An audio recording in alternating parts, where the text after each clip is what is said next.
Hello everybody and welcome back to World of Warships Legends. My name is Spartan Elite 43 and tonight we have finally unlocked the new legendary tier Italian cruiser Napoli.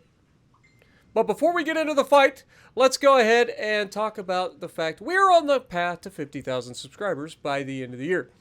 So if you guys want to be a part of that journey, punch that subscribe button. It helps the channel out quite a bit. Be a part of our journey to 50,000 subscribers. Now, with that being said, let's look at our commander. We're running Luigi Sansonetti. We have Norman Scott and Nikolai Kuznetsov. We have Beyond Range, Igniter, Punch Through, and Fixated as our inspirations, or as our commander skills. And we have Refill Station. We could go fully packed, but I don't know. I kind of like having a little bit faster reload on these things. But anyway, let's look at our equipment. We're running Main Battery Traverse mod, or Main Battery Mod 2. For a little bit of extra turret traverse.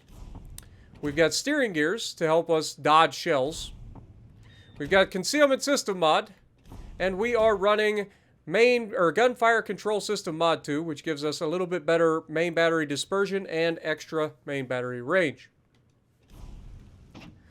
For loadout, you can see we do have smoke. We're not running defensive AA. We also have the catapult fighter, and we have repair party.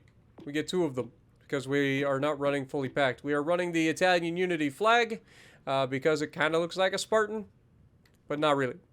And we're running the anniversary camo on this fully upgraded. Specs, 59,200 hit points with a 21% torpedo damage reduction. Yeah, this thing does not have very good armor. I'll talk about it. 3. You get 9 254mm 60 caliber M1939 main guns that reach out to 18.9 kilometers with this build, reload in 16.2 seconds, and have a 180-degree turn time of 21 seconds with this build. HE shell maximum damage 3450 with a 19% chance to set fires. AP shell maximum damage is 6,642. For secondaries, you get 90mm 50 caliber auto 1939s. You get 12 of those, reaching out to 5 kilometers, reloading in 3.2 seconds, firing SAP, doing 2,000 maximum damage.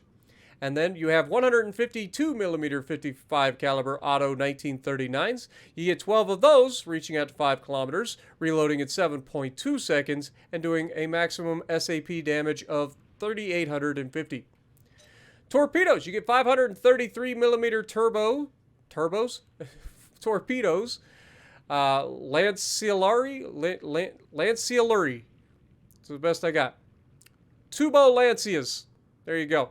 We're firing rally cars. Okay? You get 2 quad launchers, one on either side of the rear of the ship. They reload in 95 seconds. They have a maximum damage of just 13,900. They have a decent torpedo detectability, but not super sneaky, but a 1.1 kilometers. Torpedo range is 13.5 kilometers, though, so good for area denial. And torpedo speed, 56 knots, very slow, as you'd expect. AA defense isn't bad, isn't great, it's kind of middle of the road. 20mm 70 caliber Beretta 1949, you get 60 of those, right? Doing 62 damage per second and firing out to just 2 kilometers. Then you have the 37mm 54 caliber Beretta 1939s. You get 36 of those, reaching out to 3.5 kilometers, doing 172 damage per second. Then you have the 90mm 50 caliber auto 1939 dual purpose secondaries. You get 12 of those, doing 81 damage per second, reaching out to just 4 kilometers.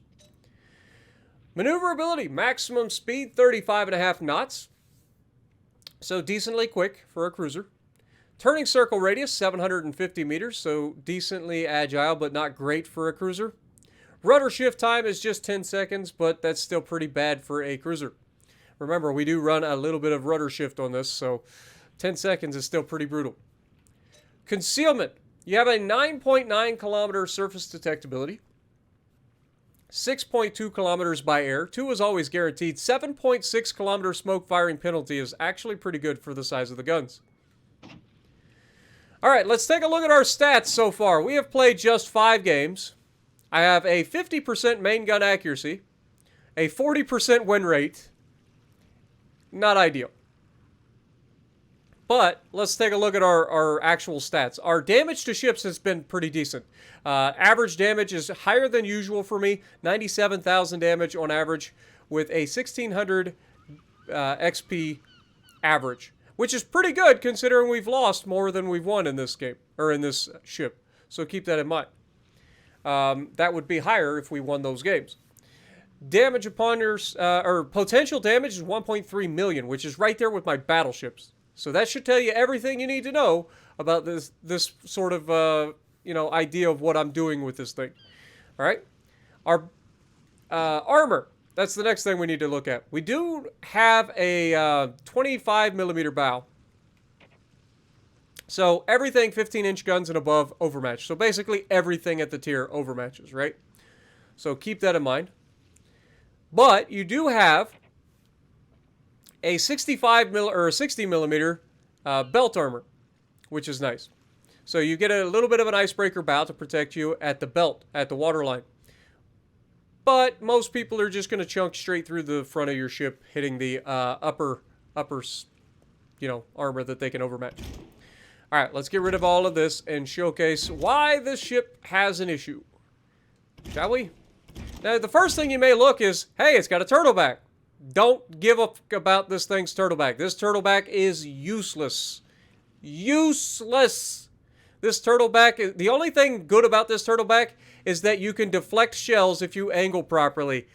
But if you take shells, like if you get caught broadside, you are going to die. Why? Because of this.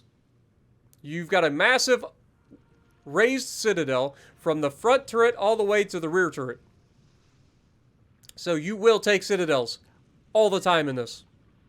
So do your best to avoid getting hit at all costs. That turtleback does not help you, I promise. Ironclad, above average armor thickness, greater resistance to all forms of armor penetration.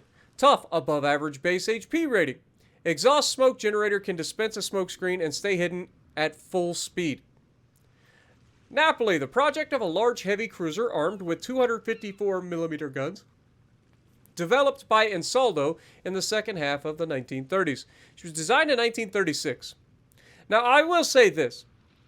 This ship, the guns are pretty good. I actually enjoy the guns. I wish they reloaded faster because they're only 254 millimeter guns. You would think they'd be able to reload faster than a goddamn Alaska with 305 millimeter guns. You know what I'm saying? But clearly that's not the case. That being said, these guns are more accurate than the Alaska, in my opinion, and has just as good a AP and HE. So, I do like this thing. It's just very squishy. Okay? So let's take a look at it. I mean, it's not a bad looking ship either. Kind of looks familiar. It's a very modern kind of design, but you can tell it's got a lot of flat armor, and that flat armor gets you in trouble. You can see just how far it sticks out the water and just how flat that is. So, with all of that being said, let's get to the gameplay. Alrighty, so we are going to be on Land of Fire, and we are in the Napoli.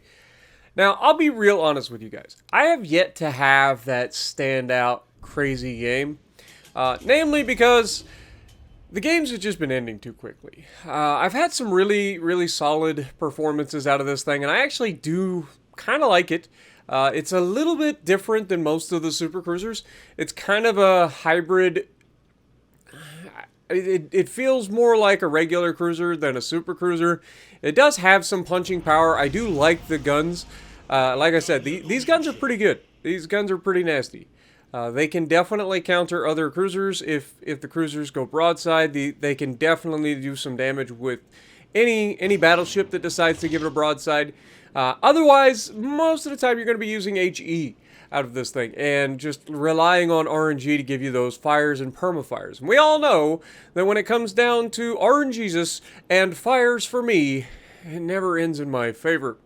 I just cannot ever seem to get any fire starter to really do me any justice. Like, I always get the original fire. I can never get the goddamn permafires. Ever. It's just not in the cards for me. But one thing you're going to notice is we are in a legendary match, and we are in a legendary carrier match. which is never ideal because carriers make the game so much fun. But one of the biggest issues is we've got a Yami that gets spotted right off the bat. We're going to go ahead and start the fires, or at least try. And first shot right out the gate. You can see that we've got solid dispersion. He immediately damage cons, as you'd expect. And, of course, the next shot that comes in is going to set a permafire on him. And that is our Yami. Actually, I lied. He didn't get a permafire. I thought he got a permafire. But we took a shot with HE. The Yama across the map goes, okay, this guy wants to set fires. Let me just shoot some AP in his direction. And you can see he did not lead nearly enough. But we hit him. We get 6 hits.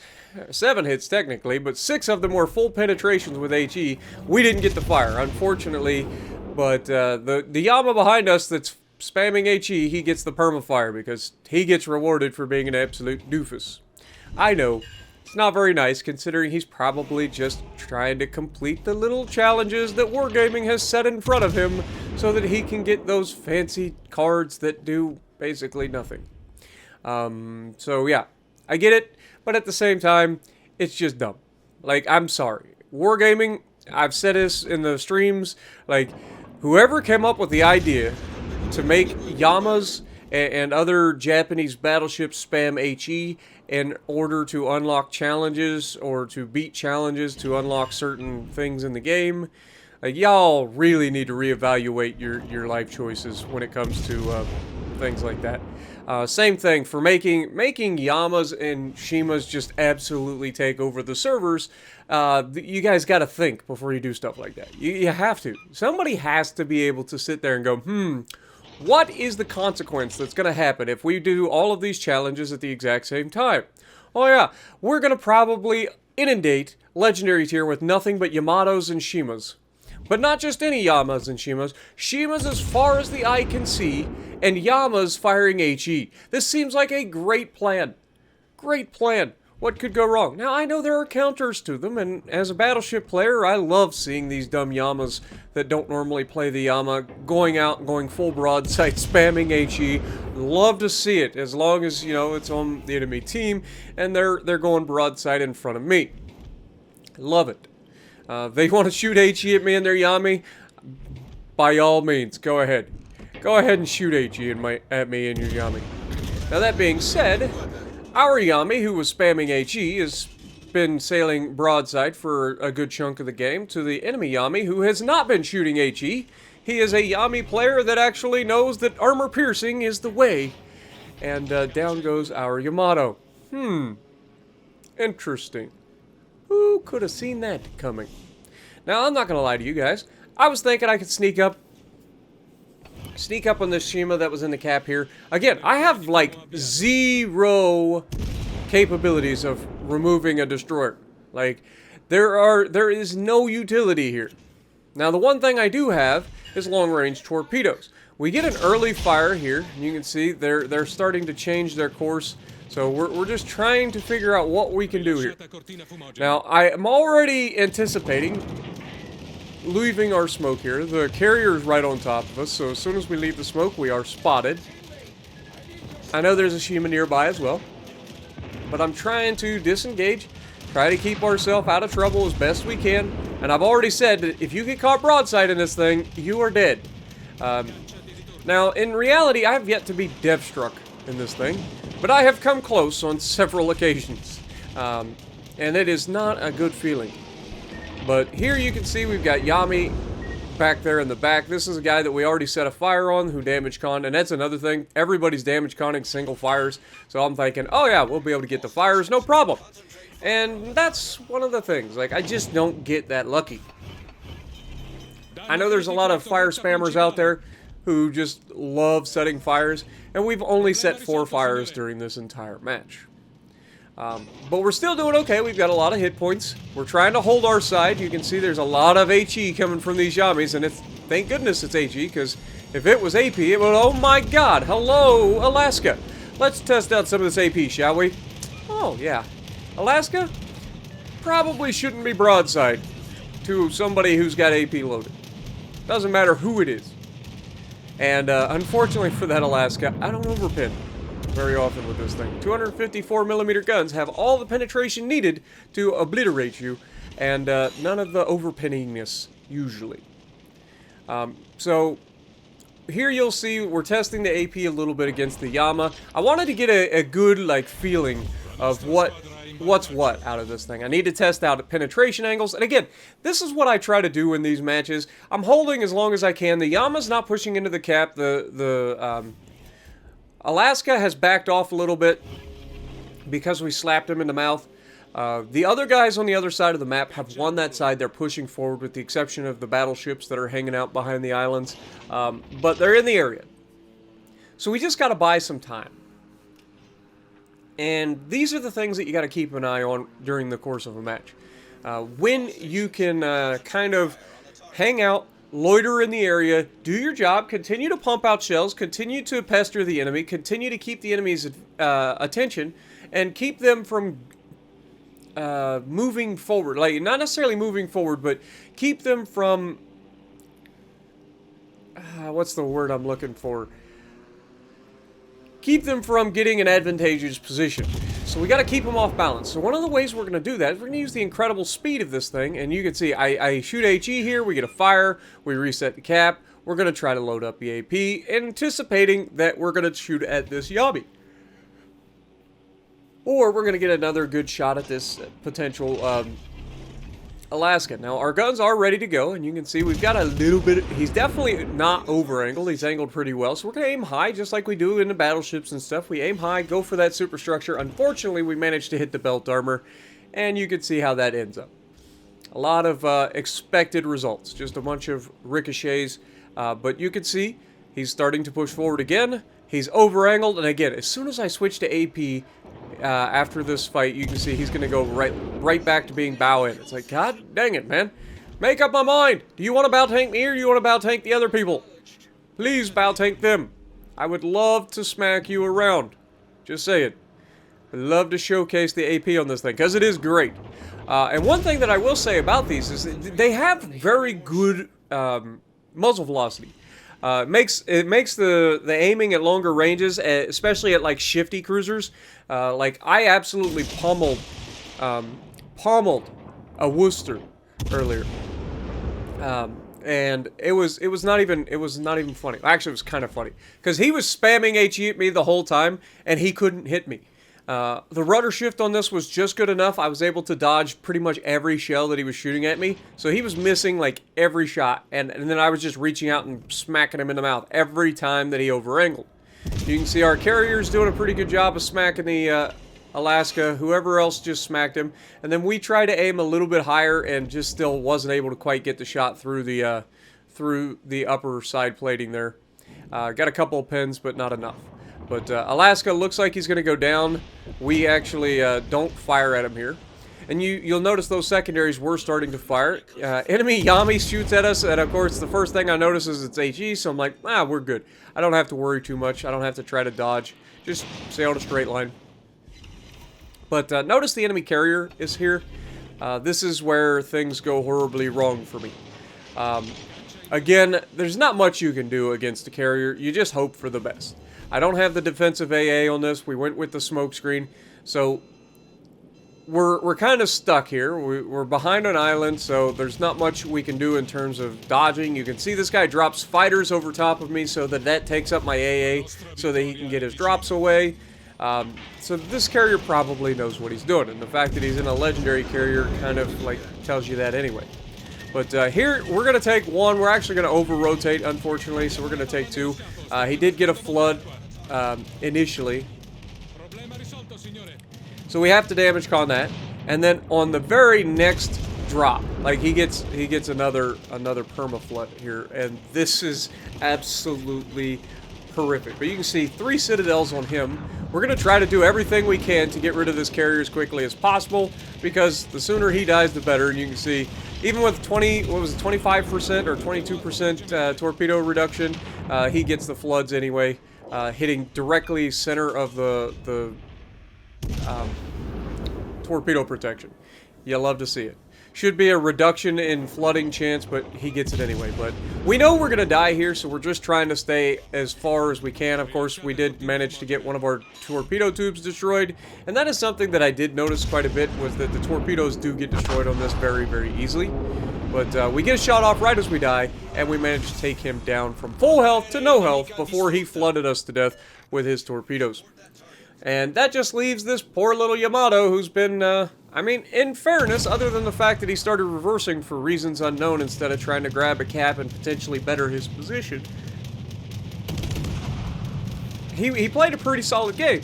If it wasn't for that fact, like if he had moved forward and tried to grab the cap and potentially put pressure on me, could have helped his team a lot more than what he did.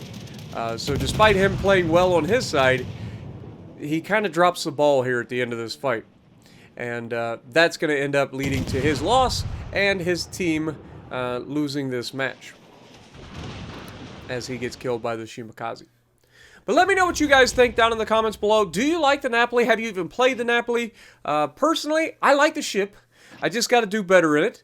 But 123,000 damage is still a pretty solid game. We shot down 12 planes, and we shot down 2 more with the fighter plane. So let me know what you guys think down in the comments below. If you like what I'm doing, punch the like button, leave a comment below, subscribe to the channel if you haven't already, and as always, I will see you in the next video.